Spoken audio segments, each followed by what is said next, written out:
prête à voir ces témoignages et on va recevoir qui? Alors là, nous allons accueillir Jean-Louis.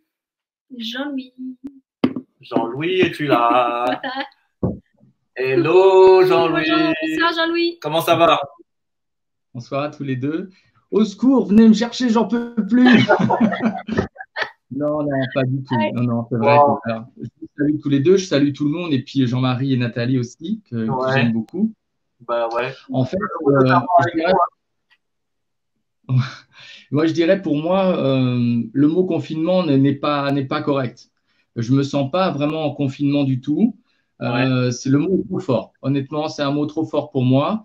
On est peut-être un peu confiné de corps, si on veut, et encore le corps physique, mais d'esprit, pas du tout.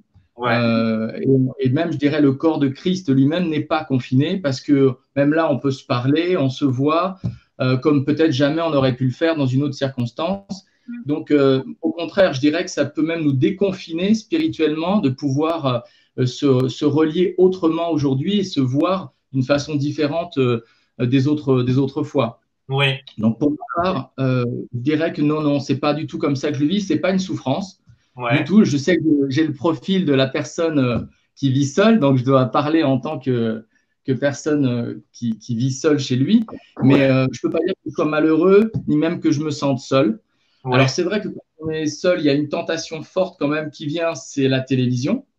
Donc je reconnais que je suis très tenté de la regarder, je l'ai beaucoup trop regardée encore ces derniers temps. Ça, forcément, et pas seulement d'ailleurs pour voir ce qui se passe autour de la crise sanitaire, qui en fait, je le reconnais, ne m'angoisse pas.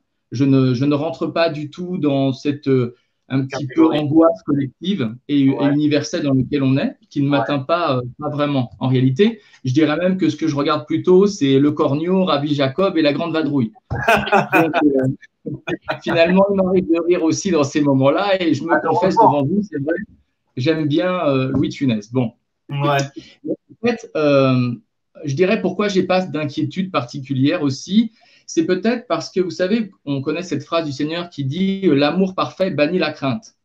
Et en fait, le Seigneur m'a donné à aimer par d'autres supports, par d'autres moyens, des choses qui traversent ma vie et qui m'ont permis en fait de ne pas avoir ces angoisses et ces craintes. Alors, j'ai pensé à 3 choses. La première chose, c'est mon travail. Alors, je suis en télétravail, moi aussi, je travaille à Orange. Et en fait, ce temps de télétravail… Sans discrétion. Pardon ? Sans indiscrétion, qu'est-ce que tu fais à Orange? Alors, moi, je suis conseiller client multicanal. En fait, je travaille je suis au 10-18. Si vous composez le 10-18, vous pouvez tomber sur moi. D'accord, ok. C'est un accueil standard, en fait, qui gère des clients importants, entre guillemets, c'est-à-dire les clients du CAC 40 et les grands ministères. Donc, on gère les lignes analogiques, numériques, l'Internet, la data, la mobilité, pour tous ces clients-là qui prennent commande et nous, on fait le suivi un petit peu de production derrière. D'accord. Donc, mais je peux faire tout ça chez moi. Donc, en fait, j'ai un softphone, j'ai un téléphone comme ça qui me sert aussi pour avoir tous les appels téléphoniques du 10-18. Je suis vraiment comme au travail. Et je suis même mieux au travail. Parce que honnêtement,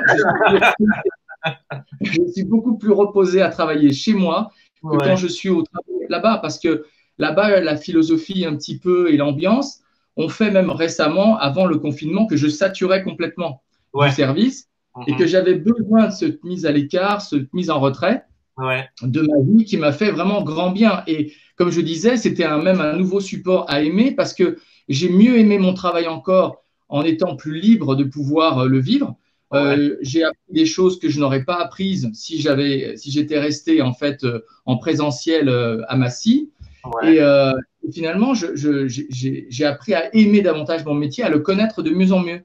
Donc, en étant à tête reposée comme ça, finalement, je me suis senti beaucoup mieux. Alors, l'autre exemple que je peux dire aussi, c'est la chance que j'ai, je reconnais, de travailler à la banque alimentaire du Phare. Et donc, le confinement, je ne le connais pas à ce niveau-là parce que je peux sortir.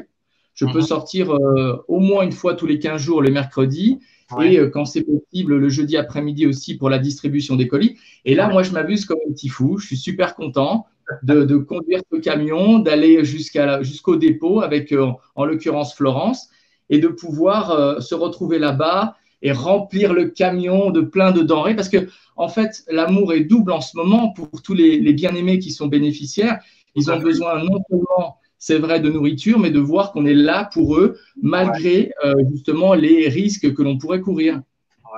Et une petite anecdote qui remonte juste à mercredi dernier, que je voulais vous partager, que j'ai partagé à mon groupe de maison par Zoom, déjà, c'est que lorsqu'on est arrivé avec Florence mercredi dernier à la banque alimentaire d'Arcueil, bon, on attendait, on n'était pas les premiers à pouvoir passer. Et puis, il y avait quelqu'un qui était là et qui était avec sa caméra et qui était en train de filmer en fait tout ce qui se passait dans le dépôt. Donc, il faisait, je ne sais pas, un reportage, je ne sais pas si c'était une chaîne de télévision ou quoi. Et en fait, à un moment donné, bon, j'ai voulu aider en fait une autre association à charger son camion pendant que nous, on attendait. Et le caméraman est arrivé. Il a commencé à me filmer. Il m'a dit alors, et vous, qu'est-ce que vous vivez? Comment ça se passe pour vous? Et bon, ma première réaction, c'est que j'aime pas forcément les caméras et être observé. Mais j'ai dit, bon, bah, Seigneur, de toute façon, il faut y aller, il faut parler. Donc, j'ai parlé de notre association.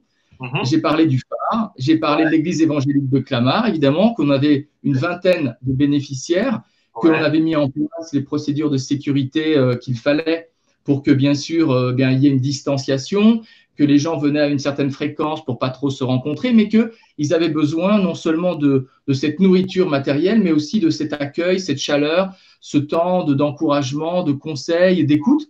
Et je lui ai dit en fait quelque chose que le Seigneur m'a mis à cœur. Je lui ai dit, vous savez, c'est vrai, l'homme ne se nourrira pas de pain seulement, mais de toute parole qui sort de la bouche de Dieu. Et il souriait, et je voyais qu'il ne voulait pas arrêter de filmer. Donc je continue. Du coup, tu es passé à la télé. Voilà, c'est ça. Quelque part, je ne sais pas où. On aurait pu le relayer. Je ne sais pas. Honnêtement, je sais qu'après, il a filmé d'autres personnes. Et je ne sais pas où c'est passé. Honnêtement, je ne sais pas du tout. Mais j'ai pu conclure simplement en lui disant, écoutez, voyez, en tous les cas, chez nous, en fait, le coronavirus ne passera pas par le cœur parce qu'on va continuer d'aimer les gens et de les soutenir. Et lui, continuait de sourire et je sentais qu'il ne voulait même pas arrêter de filmer. Donc, il a fallu quand même que je lui dise que c'est un témoignage. Je voulais continuer.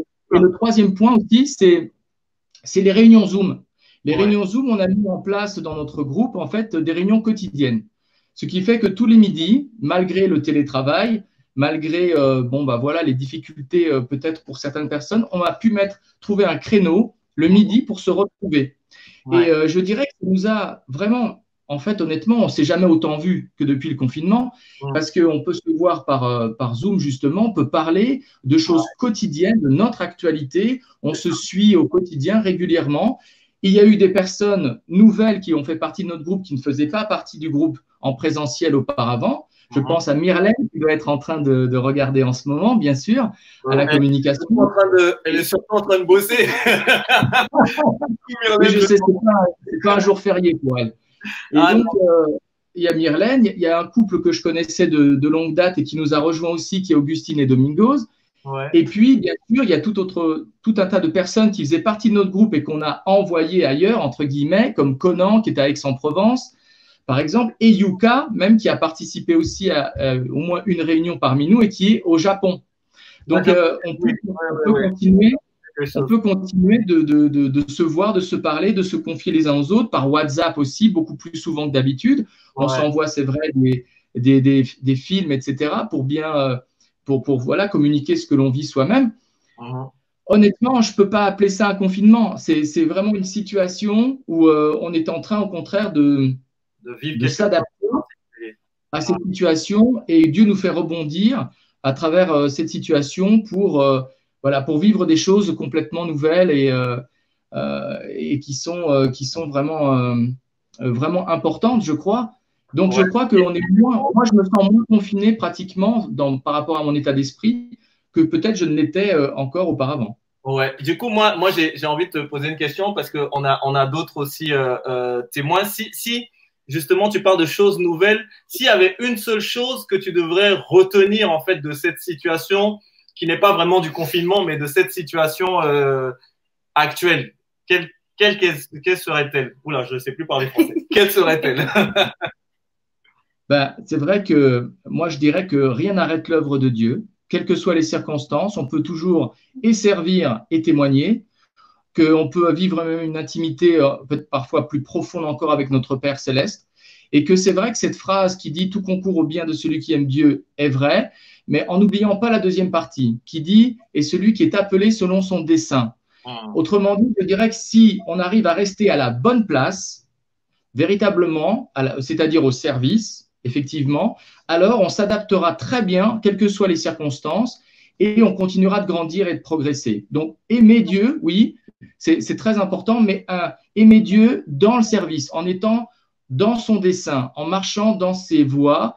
Et là, je dirais, oui, tout concourt au bien de celui qui aime Dieu, et rien ne peut arrêter la volonté de Dieu qui maîtrise absolument tout. Il ébranle tout ce qui se passe en ce moment, c'est vrai, mais c'est pour mieux remettre des choses à leur place, peut-être même pour clarifier des choses, et puis pour préparer des cœurs à ce que ensuite nous puissions justement savoir les recevoir, cette fameuse moisson qui vient, et de pouvoir les accueillir. Donc, on doit se préparer certainement à penser autrement, à agir autrement, à servir autrement et à se donner davantage.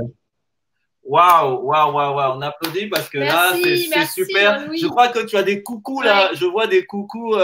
Coucou Jean-Louis. Coucou Jean-Louis de la part de Benjamin. Un petit coucou parce qu'il nous suit. Très beau témoignage, Jean-Louis, de la part de René qui justement a témoigné bien avant toi.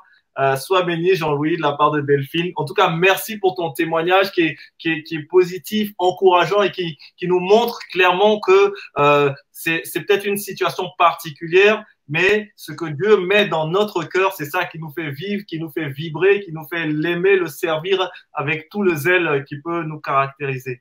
Merci à toi, que Dieu te bénisse et puis à très bientôt, peut-être sur France 2, France 3, TF1, je ne sais tout, ou plutôt BFM TV surtout, priorité au direct.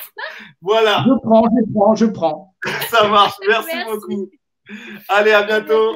Bye bye.